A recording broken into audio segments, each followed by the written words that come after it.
Salut, c'est Marco de Top for Phone. On se retrouve aujourd'hui pour la vidéo de présentation du LG X-Power 2. Alors le LG X-Power 2, il vient d'être annoncé, on est au MWC 2017 lorsque je fais cette vidéo. Il vient d'être annoncé en même temps que le G6, il vient d'être officialisé en même temps, mais bon, il est un peu passé sous le radar du coup. Le X-Power 2, c'est la deuxième génération du X-Power. Alors qu'est-ce que l'on a sur ce téléphone? Alors on a un écran de 5,5 pouces qui est un écran HD, donc c'est 1280 pixels par 720 pixels, HD ready.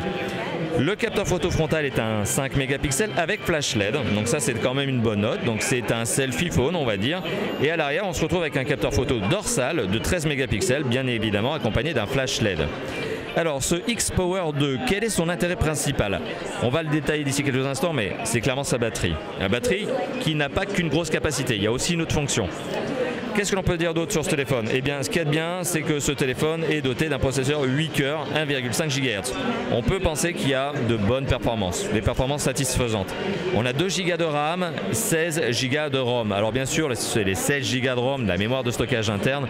On imagine très bien que lorsque l'on allume le téléphone pour la première fois, il n'y en a pas vraiment 16 de disponibles. On devrait plutôt être dans les 10 Go. Et il y a le système d'exploitation Android dessus, bien sûr, qui est surcouché par LG. Donc forcément, c'est pour ça qu'on va tomber aux alentours de 10 Go à peu près. On a la possibilité d'ajouter une micro SD sur ce téléphone. Micro SD qui peut aller jusqu'à 2 Tera. Donc autant dire que bon, les 2 Tera, c'est pas grand public. C'est plutôt de 200-256 Go. Ça, c'est grand public.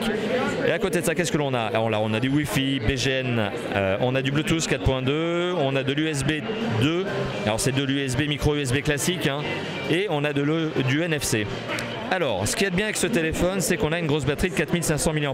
Bon, donc belle autonomie en théorie. On en reparlera lors du test potentiel. Donc déjà, ça c'est le premier point. 4500 mAh, c'est pas pour rien qu'il s'appelle Power en fait. C'est de là d'où vient ce nom.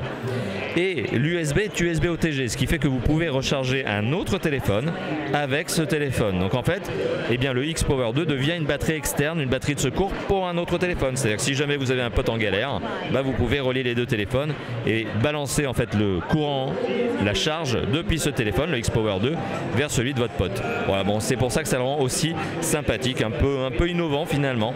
Et alors en termes de coloris, ça je vous l'ai pas dit, mais ici on a la version qui est une version bleu, shiny blue. Il faut savoir qu'on a la version gold et on a la version Titan. Donc en fait, en gros, il y a du bleu marine, bleu foncé, il y a du doré et il y a du gris foncé. Voilà. Aujourd'hui, j'ai pas encore de dispo à vous donner ni de prix, mais ça on en reparlera très prochainement bien sûr sur l'article qui ira sur le site avec cette vidéo. Et moi je vous dis à très bientôt pour d'autres présentations de téléphone bien sûr. Allez, à bientôt. Ciao ciao.